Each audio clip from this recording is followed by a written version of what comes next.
The Future of Liquidity, CeFi or DeFi. Moderated by Justine Scerri Herrera, MK Fintech Partners. With Marcello, SingularityDAO. Mariana, Gospodinova, Crypto.com. And Christof, Waton, ADA Finance.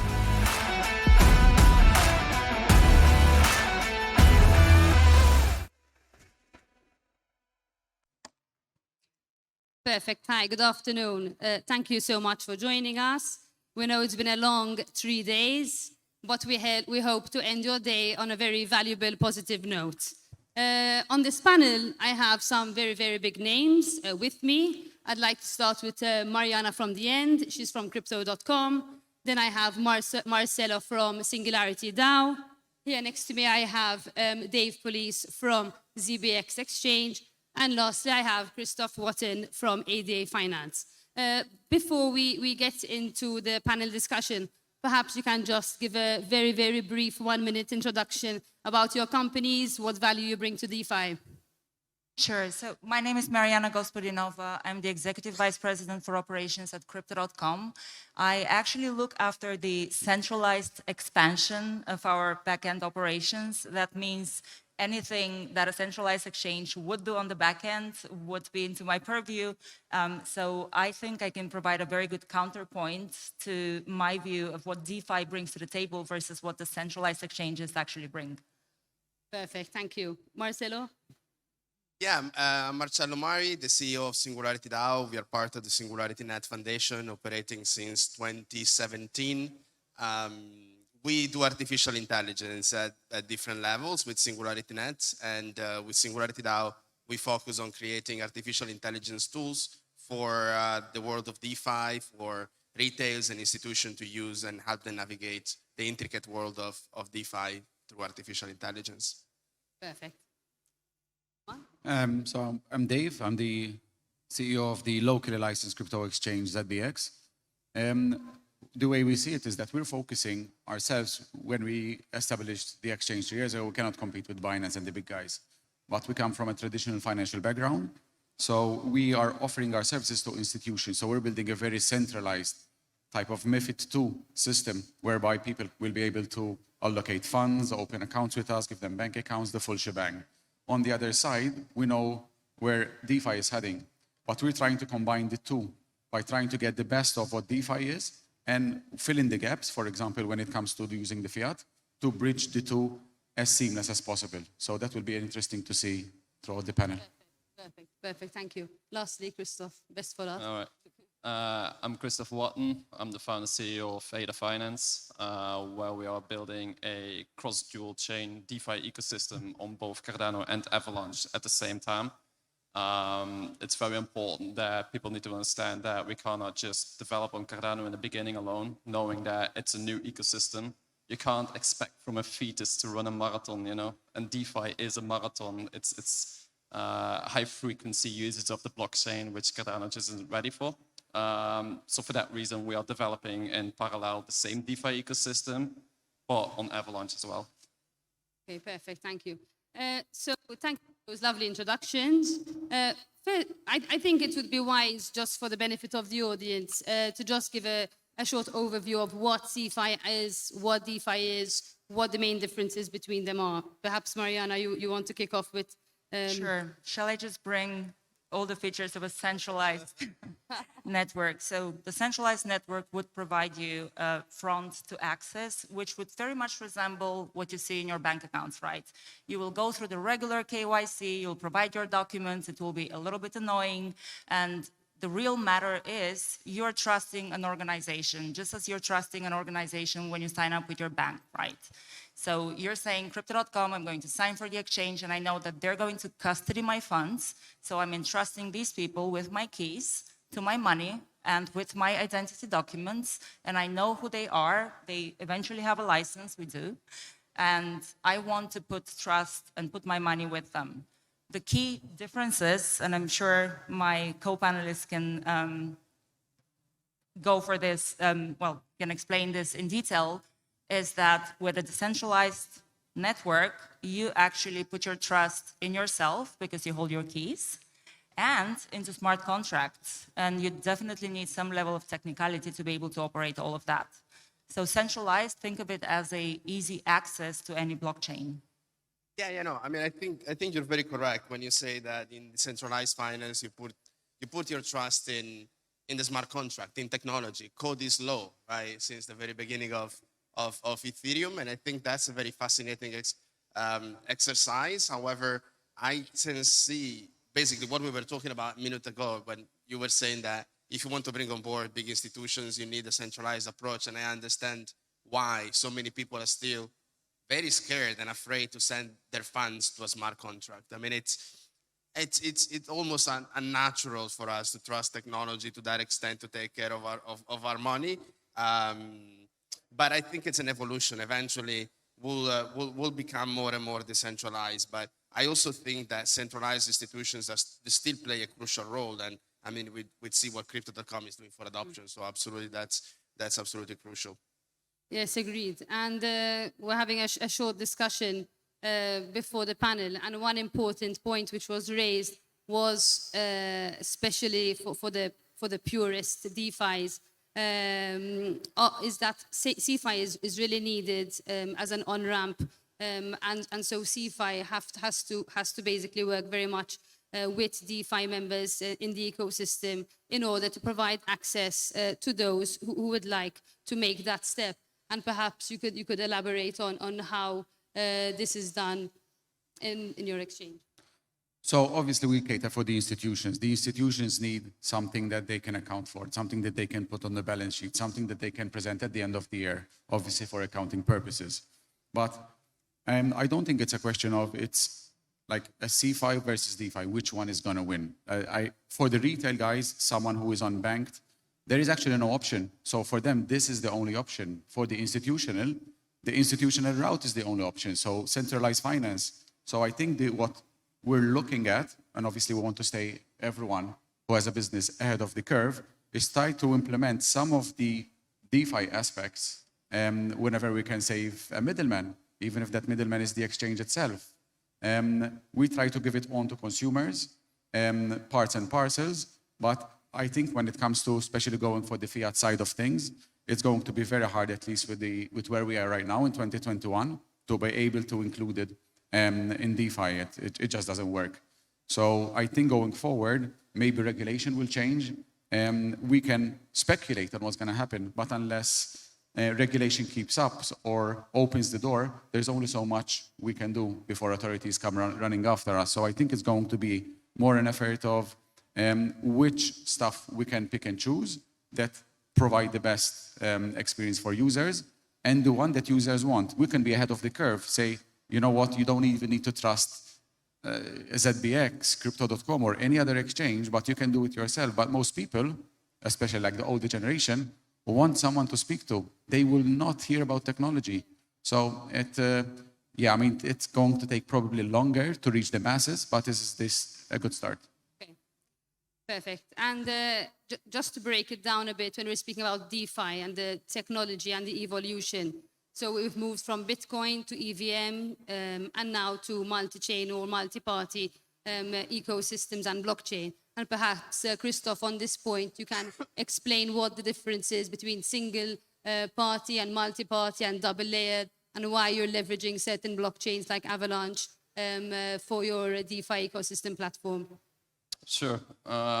So what you limit yourself, basically, if you only develop on one blockchain. You limit yourself with tapping into only one ecosystem, because like every blockchain has their diehard believers, especially Cardano. Like you won't be able to tap into those people. Like Cardano people, they don't even know what MetaMask is. They don't even know how a swap works. I mean, I'm going through this process now with my community, and it's like, oh, it's gonna take a while. Backend is full of politics, which people don't really. Yeah, you need to educate them like completely from scratch again. So I see that also as a weakness, that when that one network or one blockchain that you're developing on gets congested, for example, or that's just horrible when we talk about DeFi, you know. So Cardano, as long as they don't put in the Babel fees, which is right now a discussion within IOHK. Are they going to do it? Are they not going to do it? This is IOHK fighting within themselves, like, yes, we're going to start like allowing the DeFi side, because it's very obvious that in the PAB release, the DeFi, the Haskell definitions actually are missing. So they are holding back DeFi. I mean, they all know that like when one project is issuing their tokens right now on the Cardano blockchain, the whole network is congested.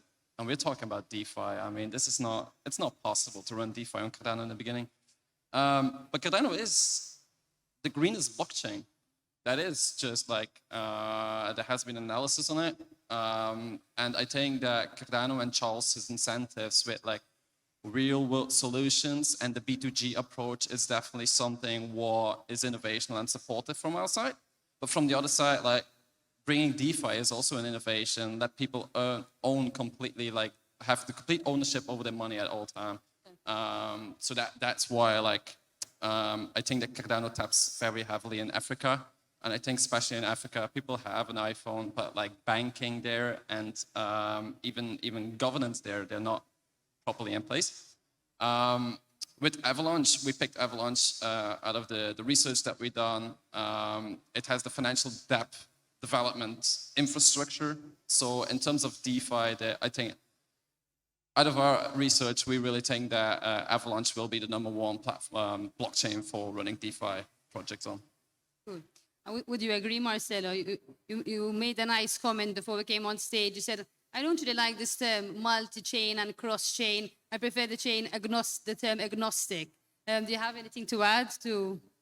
Yeah, no, I mean, it's very fascinating to listen to all that is happening within, you know, the IOHK Foundation and Cardano being one of the largest projects in crypto. And yes, I truly believe in a future that is chain agnostic instead of multi-chain, because if the mission is to decentralize finance and to create a new decentralized finance movement, then we shouldn't silo ourselves within blockchain communities. And Cardano is a typical example of a cult-like community where people don't see anything else that is going outside of that. But I can see that replicated across multiple ecosystems, and I think that we should be working all together within trying to reach the same goal, and that's basically what we're doing in SingularityDAO.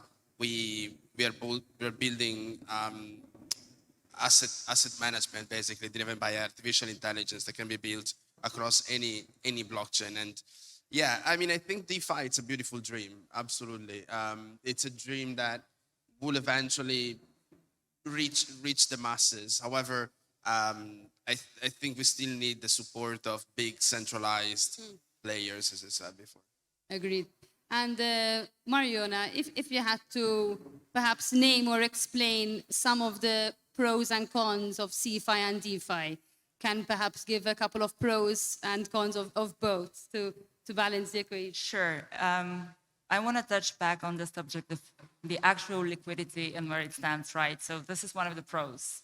If we look at the liquidity of the total assets right now, the total market cap of crypto, it's a little bit, it just surpassed actually the market cap of Apple, even Microsoft. It's currently, I think, help me if I'm wrong here, but it's like a $2.6 trillion.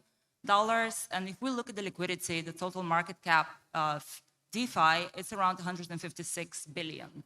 So if you compare those two, we clearly know that to gain liquidity, you need to have the institutions in, right? For institutions, it's very difficult to enter some DeFi projects first because of the fragmentalization. And this is something that Marcello also touched upon.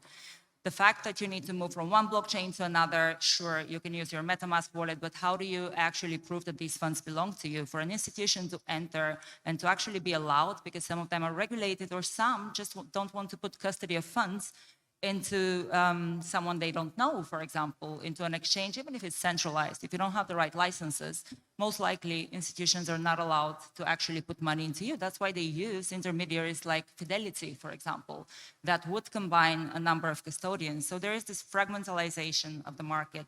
And for you to be able to trade big, because this is where the liquidity is driven from, you need to have a pool of custodians that will allow you to do big transactions. Right now, this doesn't exist.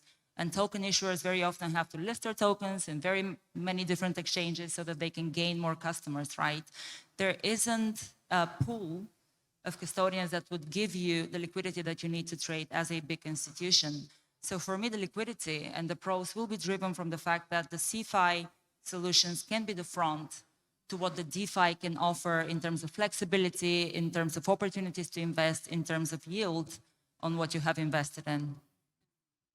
Those are really good points. And you touched upon liquidity, which is something I wanted to ask you, Marcello, because you focus a lot on leveraging AI to produce liquidity in the markets. Perhaps you could explain or break down exactly how this is done. Yeah, absolutely.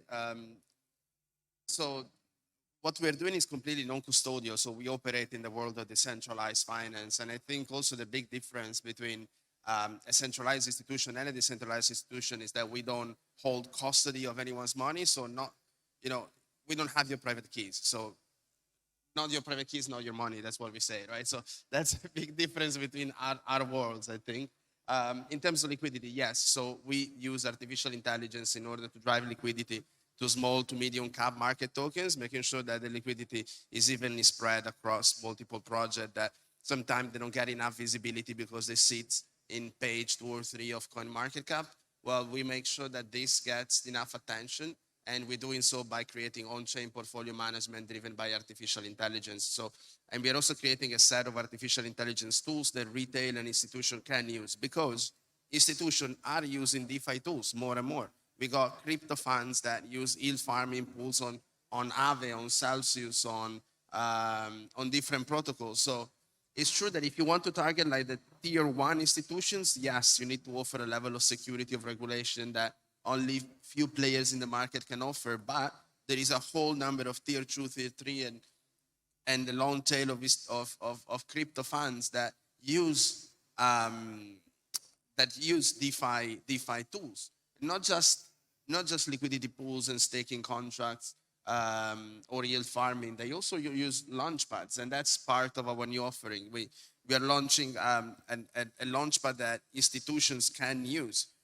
It's one of the big issues in bringing liquidity to new project is that the fundraising process currently happens through a very messy process of Telegram groups and personal relationship networks. It's impossible to manage, and it's ridiculous that in 2021 fundraising for projects still happens this way. So we are creating a technology that is going to be able to aggregate all of these players into once, where new project, after passing a vetting process by a dedicated commission, can apply to. I don't want to speak too long, but I think what we're building, it's very interesting as a one-stop shop for DeFi that it by no means works against centralized institutions. So we want to work with CeFi, actually. Yes, agreed. I mean, we've come a long way, but still DeFi is still a very immature ecosystem to some degrees. I mean, before COVID, we didn't see the level of the market it is today with lending and borrowing, and I think that lends itself to the rise of stablecoins. So we're definitely seeing an evolution of the whole ecosystem. But as Mariana rightly pointed out, there are still a lot of problems which the users are facing because of cross-chain and the problems that retails face when trying to adopt or use certain protocols or certain wallets. So of course there's pros and cons when it comes to both. But I mean, where do you think, where do you all feel that the future is going, and how long will it take, and what will it take to get there, in essence? Perhaps just 30 seconds or a minute per person, just to wrap it up in 1 minute in the best you can, where the future is going. Perhaps, Christof, can you start? I think it's definitely DeFi. I think CeFi will take over more with the banking side, where you got like crypto.com, for example. Okay, you got the exchange, you provide the liquidity there, you got your debit card. So I think that like it gives a lot like more financial benefits already to the people. Where with DeFi though, it's the people actually managing their own money completely, and it is exploiting actually how the CeFi way even is not beneficial enough financially for the people. That's why these lending platforms, they even provide the liquidity on swaps on AMM protocols, because like it provides you I would say, if you're doing it properly, you can get like 2% a week, which is like times 200 of what a bank gives you in a year. So it's like, no, definitely. One of the pros is the passive income and the yield that you can generate from just holding or storing your funds in crypto. And I would say that is definitely the most attractive option nowadays, which the younger generations are definitely leveraging because they are not scared, and they are being brought up in a new, completely different generation, and they are the future. So it is definitely looking positive from that aspect. David? So, touching on what our colleague from Crypto.com said earlier, I think we all agree that obviously DeFi is going to get a bigger share from CeFi, so that's fine. But what is going to affect this going forward? How fast is going to be the uptake? And I think it's down to two things. One is the technology, how fast we can get more interoperability between chains, so on and so forth, so the tech side. And two is regulation. Before you mentioned, like if I'm an institution, I'm going in, but I want to use DeFi, I need to use a verified counterparty under the regulator, right? So will regulators, which is a bit of a tricky question, be able to include those unregulated entities, so DeFi itself, as a counterparty that you can use as an institution? Obviously, in Malta, we have the MDIA that is trying to even give an entity to the technology. So that might be a way how we can give an entity to a technology, so then the institutions and regulators can make it a verifiable counterparty to work within the institutional space. And that will be the uptick to get most of the liquidity from the CeFi to the DeFi, because they can talk together. No, that's a valid point. Of course, it's very hard for some decentralized platforms to adopt and be subject to certain regulations. However, there are also some great solutions, like doing certain things off-chain and then executing things on-chain, and certain oracles, and APIs. So everything really is possible. It's just about if you want to take that direction or not, really and truly. Do you have something to add in terms of where you see the future going?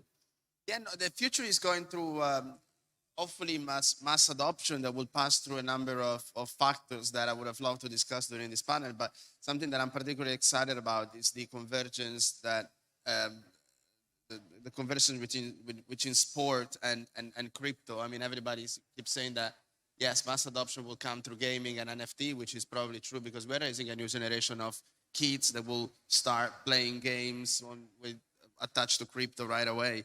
But I mean, we've seen, like, look at what Chili's and socials are doing with the fan tokens and how they're spreading awareness of crypto across millions of football fans and basketball fans. And look what Crypto.com just did by acquiring the name of the Staples Arena. I mean, now millions of people will keep hearing the name Crypto.com constantly on media, and what that does for crypto adoption is massive. So that's why I keep saying that we need this centralized player to drive adoption up, and I can see how this is happening through sport. Funny enough, so that's I mean, if you consider gaming a form of sport, yeah, absolutely, that is also like part of the same part. But yeah, mass adoption, regulation. You guys are totally right. We will get regulated before or after anyway. So. Best for last, Mariana, last words. Sure. So have no doubt the future will be heavily regulated, right? Banks, as it is written right now in MiCA, for example, banks will be grandfathered into being able to custody crypto and to trade in crypto. And that's totally okay. I think those who put the legwork of actually being regulated would win out of this. And if you look at it, technology companies will be regulated. There is already a movement in the US where big tech companies will be regulated. But I think, in this respect, that the future actually belongs to Web 3.0. It will be based on a blockchain. It will actually be powered by cryptocurrency. And yes, this would trigger the mass adoption of cryptocurrencies. And it actually belongs to the metaverse, where I really think all of us would meet one day. Yes, yes. No, that's a valid point, mentioning MiCA. So for those of you who perhaps don't know, MiCA is a new EU regulation which will be regulating virtual asset service providers and issuers. And this is actually bad news for stablecoins, because MiCA basically disallows stablecoins to generate interest. However, on the positive side, MiCA will come in force in about 2024. So by then it might be far too late. Who knows? So that was great. Definitely a good point ending on the metaverse. NFT games, metaverse, very bombastic, but that is actually where it is all headed. Thank you very much for joining us the last day in the afternoon. And we really hope that we provided some value to all of you here today. Enjoy the rest of the conference. And that's a wrap.